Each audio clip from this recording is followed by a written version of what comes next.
Former President Donald Trump has publicly criticized Apple for expanding its manufacturing operations in India, arguing that such moves run counter to the spirit of Make America Great Again. Will political pressure force Apple to reconsider its strategy, or are we witnessing the beginning of a new trade conflict, this time with India? In mid-May 2025, during an event in Qatar, former President Donald Trump openly criticized Apple for ramping up iPhone production in India rather than in the US. He said he had personally told CEO Tim Cook, "We treat Apple very well, not so you can build factories in India," and declared, "MAGA means America, not India." Apple has already produced more than $20 billion worth of devices in India, with over 3 million iPhones shipped to the US in March 2025 alone. India quickly responded, stating that the decision was economic, not political. While Apple reaffirmed its commitment to further expansion in the country, Apple's shift toward Indian manufacturing reflects a broader post-COVID trend of supply chain diversification amid US-China tensions. However, it also places the company under mounting political scrutiny as global operations face increasing oversight. For consumers, this could affect both availability and pricing should trade policies tighten. Experts note, if Apple were to manufacture entirely in the US, the price of an iPhone could rise to as much as $3,500, more than 3 times the current cost, making the product globally uncompetitive. While Trump has repeatedly urged Apple to bring manufacturing home, analysts argue that doing so is economically and logistically unfeasible.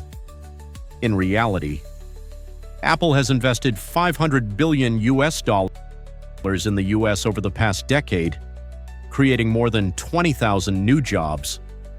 However, the company must still rely on low-cost production centers such as India and Vietnam to keep prices manageable and maintain profitability. Pressure from the US government is largely political in nature, while Apple's global strategy requires it to maximize efficiency and hedge supply chain risks. Forcing production back to the US would likely result in significantly higher device costs, directly impacting American consumers. Former President Trump has warned that companies like Apple should manufacture in the US if they wish to continue selling to the American market. In its Q1 2025 financial report, Apple stated that existing tariffs could add as much as $900 million in extra costs in just one quarter, mostly from import duties on components and assembled products made abroad. Should tensions escalate further, the risk of a new trade war with India becomes real, especially as the country emerges as a key alternative to China in global manufacturing. Major corporations like Samsung, Intel, Microsoft, and Tesla are closely watching developments to reassess their supply chain strategies. For US consumers, a trade clash with India would not only raise smartphone prices, but could also disrupt the supply of many common electronics and tech products, at a time when everyday living costs are already on the rise. As new tariffs take effect, American businesses are facing mounting cost pressures. Could current trade policies push the US economy toward a new crisis?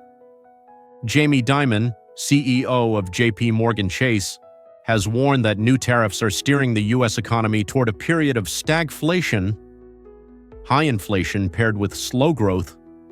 He believes financial markets remain complacent and have yet to fully price in the impact of tariffs that could reach 145% on Chinese imports. Dimon also noted many trade partners are turning away from the US, instead signing agreements elsewhere, weakening American exports. A survey by Allianz found that 68% of global exporters are actively working to reduce exposure to the US market due to the unpredictability of its trade policies. For American consumers, the consequences are already taking shape: higher interest rates on mortgages, car loans, and credit cards, while real income declines. placing further strain on everyday living expenses. Under pressure from the new tariffs, companies like Subaru and Walmart have confirmed price increases.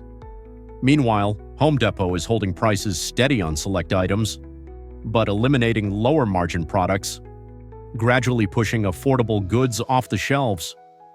Notably, the sub-$25,000 vehicle segment, once popular with middle-income consumers, is disappearing. As the 25% import tariff eliminates profit margins in that category, for consumers, this means higher prices and fewer choices, especially in rural and suburban areas, where incomes are modest and alternatives are limited. Many small businesses are being heavily impacted by tariffs ranging from 30 to 145%. Beth Benieke, CEO of baby product company.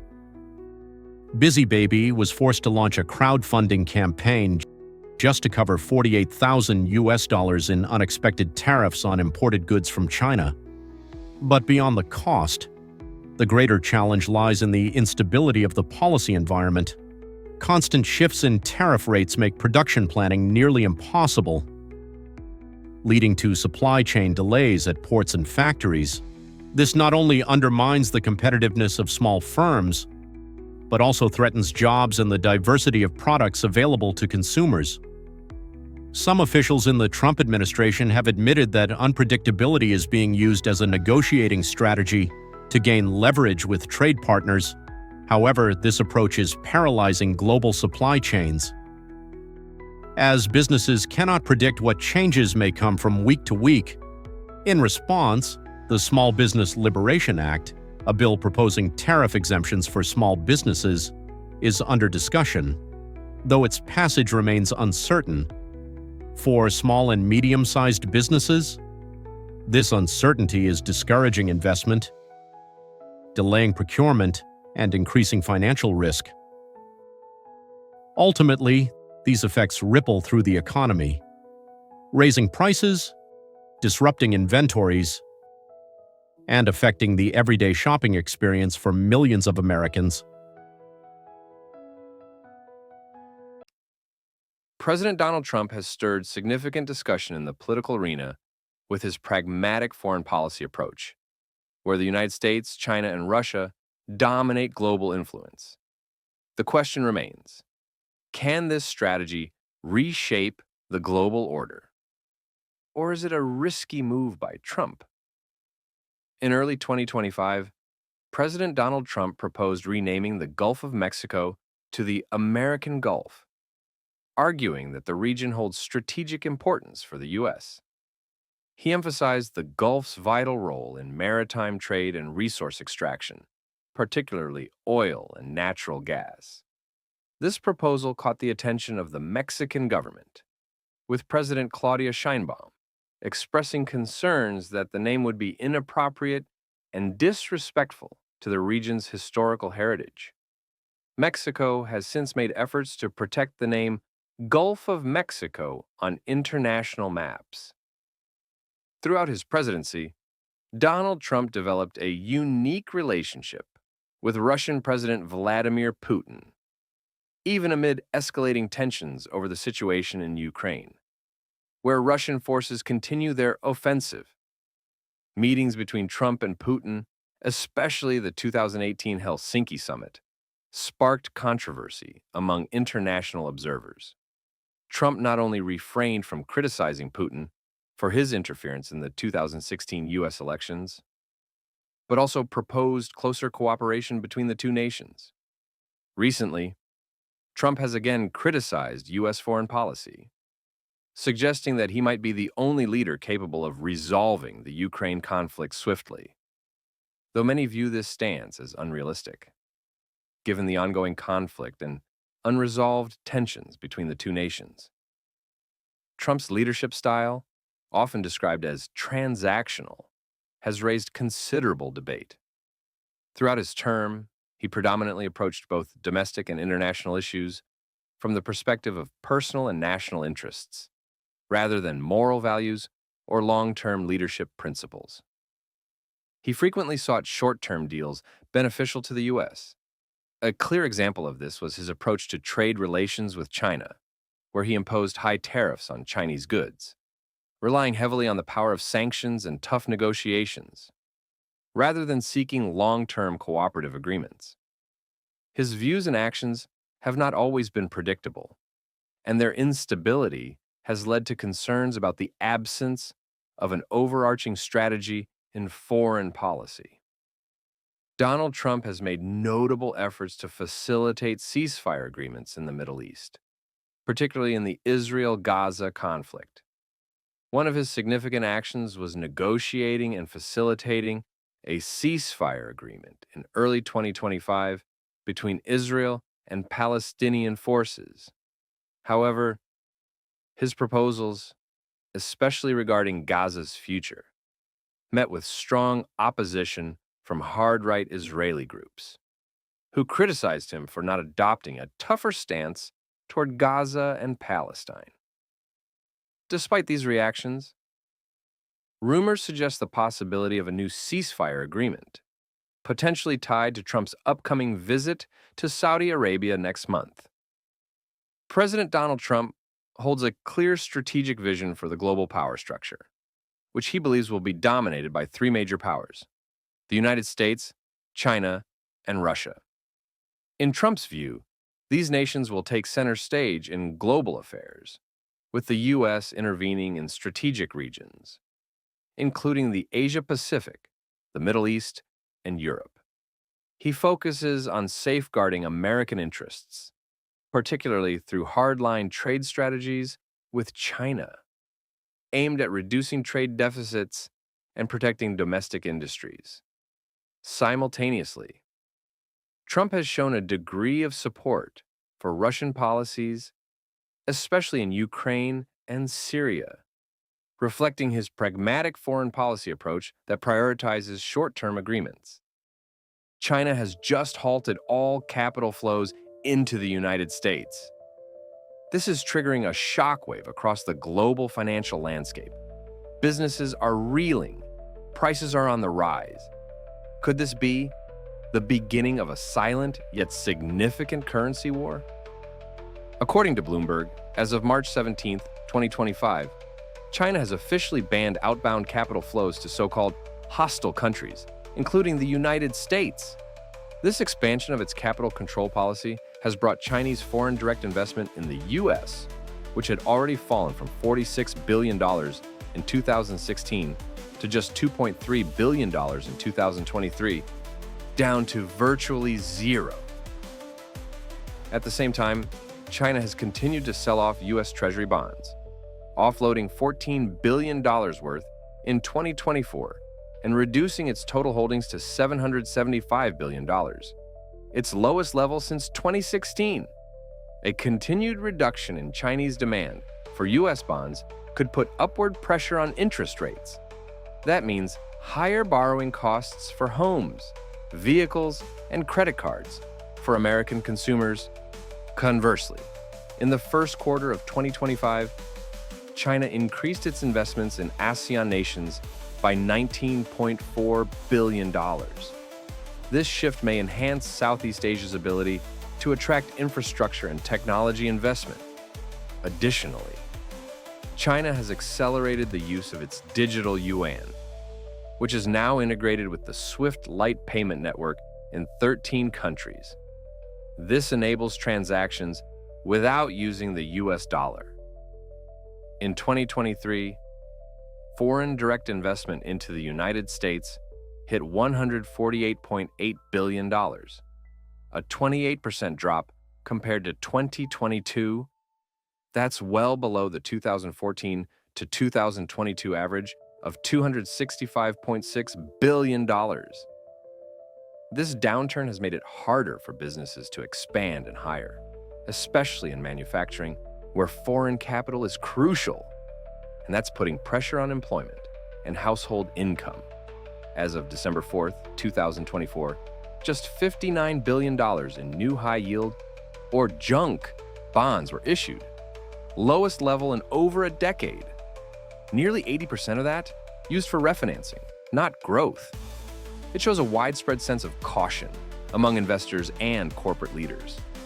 Meanwhile, average interest rates on junk bonds jumped from 5.2% in 2022 to 9.6% in 2024. Borrowing is now way more expensive. That means businesses may scale back on investments, cut hiring plans. And that could mean fewer job opportunities and higher consumer prices. In summary, the slide in FDI and the contraction of the junk bond market are putting serious financial stress on businesses. Market confidence is taking a hit. And the cost? It's showing up in everyday life. Cost of living is rising. Income stability is slipping. Several major projects in the United States have stalled due to a lack of capital from China and Taiwan. We're talking about an $8 billion battery plant in Michigan, a $3.1 billion robotics center in Nevada, and Intel's massive $20 billion project in Ohio. These delays are hitting employment and income hard, especially in the states where these projects were set to roll out. Right now, 62% of U.S. businesses planning to expand production are reporting a shortage of foreign investment. This has forced many of their plans to be postponed. That means fewer jobs and a slower recovery for domestic manufacturing. Beginning March 4th, 2025, the U.S. increased import tariffs on a wide range of goods from China from 10% to 20%. While aimed at supporting domestic production, this move has led to a sharp rise in consumer prices, particularly for household appliances, which have risen by 16.7% year over year. Inflation is projected to hit 3% in 2025, the highest level in several years. That's pushing households to tighten spending. Big time. According to the National Retail Federation, American families could see an extra $1,950 in expenses for goods by the end of the year. The United States and China have entered what may be the most intense phase of confrontation to date. With record-high tariffs, the formation of new alliances, and growing pressure on nations to take sides, prices, employment, and the security of millions are being directly impacted. Is there a constructive resolution on the horizon for this geopolitical struggle? The United States has raised tariffs on electric vehicles from 25% to 100%, and on steel and aluminum to 50%, along with a 70% tariff on numerous other goods. For some products, the average tariff has surged from 54% to as high as 145%. This move is expected to drive up prices for electric vehicles, energy equipment, and electronics in the U.S., directly impacting consumer spending. American businesses that rely on Chinese components may face rising costs, leading to further pricing pressure. At the same time, the U.S. has issued warnings to other nations not to assist China in circumventing tariffs by altering the country of origin. This creates added pressure on exporting countries such as Vietnam. Without transparent traceability, the risk of shipments being held or penalized is significant. The U.S. and India have set a target to raise bilateral trade to $500 billion by 2030, up from approximately $192 billion as of March 2025, according to the U.S. Trade Representative, USTR. On April 15, 2025, the two nations signed a preliminary trade agreement as part of the deal. India committed to increasing its imports of liquefied natural gas, LNG, from the U.S. to 10 million tons per year. By 2027, nearly double the current volume, in order to reduce dependence on Chinese and Russian LNG. American citizens in LNG exporting states like Texas and Louisiana may benefit through job creation and rising incomes. In India, residential electricity prices in industrial states are projected to drop from 7.6 to 7.2 rupees per kilowatt hour by 2026. Beginning February 2025, India has imposed a 12% tariff on Chinese steel, an import market worth over $2.4 billion annually. to combat dumping practices. According to Reuters, this measure is expected to protect more than 320,000 jobs in the steel industry. As a result, Indian citizens may benefit from more stable prices in electricity and steel. China has increased subsidies for its steel industry, pushing low-cost steel exports to 94 million tons in 2024. According to Bloomberg, this surge has placed significant pressure on the steel sectors of the US, the EU, and India. Numerous factories have been forced to scale back production, directly affecting more than 320,000 workers. As of January 2025, China has suspended the export of rare earth materials worth $780 million to South Korea. This has impacted more than 37 defense companies, currently collaborating with Lockheed Martin and Raytheon. According to Yonhap, several production lines for radar and air defense systems have been temporarily halted due to raw material shortages in Canada. Public concern has grown over data security and electoral transparency, following allegations that China interfered in the national election by spreading disinformation aimed at discrediting 5 candidates known for their tough stance on Beijing, according to CBC. The scale of this interference has been likened to that of Russia's involvement in the US elections in 2016. The primary objective of Trump is to prevent China from using third-party countries to bypass US tariffs. In this context, China has sought to engage Southeast Asian nations but has encountered resistance. Vietnam, Malaysia, and Thailand have publicly stated they will not serve as transit hubs for Chinese goods. Notably, Vietnam signed a contract to purchase 26 F-16 Block 70-72 fighter jets worth $2.56 billion, marking a significant step forward in defense cooperation with the U.S., according to Defense News. In response, China canceled its order of 48 Boeing 737 MAX aircraft valued at $6.5 billion. However, just 2 weeks later, Indonesia and the Philippines placed orders to purchase the entire batch, as reported by Nikkei Asia. In the second quarter of 2025 alone, Tesla's sales plunged 38% in Europe. BYD overtook it in global rankings, and its market cap shrank by $135 billion, sending shockwaves through U.S. financial markets. Is America falling behind in the global electric vehicle revolution? Tesla is facing a severe supply chain setback in Europe, with electric vehicle sales dropping 38% in Q2 2025, according to the European Automobile Manufacturers Association, Reuters. The decline is driven by rising trade tensions between the US and EU, new tariff barriers, and shipping disruptions linked to the Red Sea conflict. Meanwhile, Volkswagen reported a 42% surge in EV registrations during the same period, thanks to its domestic production ecosystem and aggressive pricing strategy. Models like the ID.4, Cupra-born, and Audi Q4 e-tron are gaining traction for their lower maintenance costs, affordability, and alignment with the EU's green tax policies. For US consumers and investors, Tesla's decline in Europe signals more than a regional loss. It undermines global revenue, weakens the company's stock valuation, and dents America's credibility in clean tech leadership. Chinese automaker BYD has officially surpassed Tesla as the world's top selling EV manufacturer in H1 2025, according to Bloomberg Neff.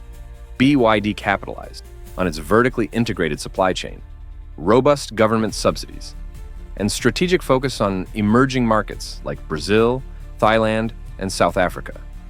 Brazil recently launched a federal rebate of up to $3,500 for each imported BYD vehicle, while South Africa and Thailand have granted zero tariff quotas under new bilateral trade deals, CNBC, with price points ranging from $11,000 to $14,000.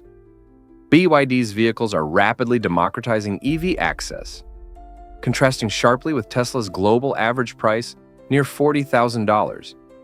As affordable EVs take hold globally, the US and Tesla are losing ground in shaping green mobility. In April 2025, Saudi Arabia's Public Investment Fund injected an additional $3 billion into Lucid Motors and launched a new EV alliance with Canada and China, Financial Times. Riyadh also announced it would deprioritize raw material exports to Tesla, redirecting supply to partners in the new coalition. As a result, U.S. prices for lithium and nickel rose over 17% in just 6 weeks. Federal EV incentives are being diluted, and American consumers are left with fewer reliable EV options. Saudi Arabia's pivot marks a geopolitical shift, from passive investor in Tesla to architect of a new EV order, in which the U.S. risks being sidelined. Tesla's market capitalization has dropped $135 billion in just 6 weeks, dragging the S&P 500 down by $1.2 trillion and slashing the Dow Jones by over 9%, its worst fall since the COVID. Pension funds, local banks, and insurance firms with Tesla heavy portfolios are facing sharp losses. The ripple effects are hitting households. Retirement account values are falling. Interest rates on loans are rising, and credit for mortgages and EVs is tightening, with Tesla no longer the innovation leader it once was. The U.S. is being excluded from key global initiatives. The U.S. was left out of the Clean Energy Summit in Singapore and excluded from new EV trade agreements between the EU, China, and Canada. American consumers now face a sobering reality: isolation in the EV landscape and a growing risk of being left behind. The United States and China have entered a new phase of confrontation with a wave of record-high tariffs, triggering widespread manufacturing freezes and mass job reductions. What is truly happening, and who is bearing the brunt of the consequences? Since March 2025, the U.S. has raised import tariffs to 145% on a wide range of Chinese goods, including textiles, electronics, and auto parts. In response, China imposed a 125% tariff on U.S. products, escalating trade tensions and disrupting global supply chains.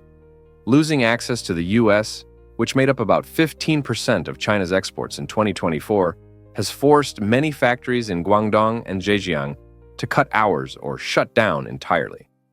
Many workers have returned to their hometowns due to job losses. Domestically, production has declined amid weak consumer demand.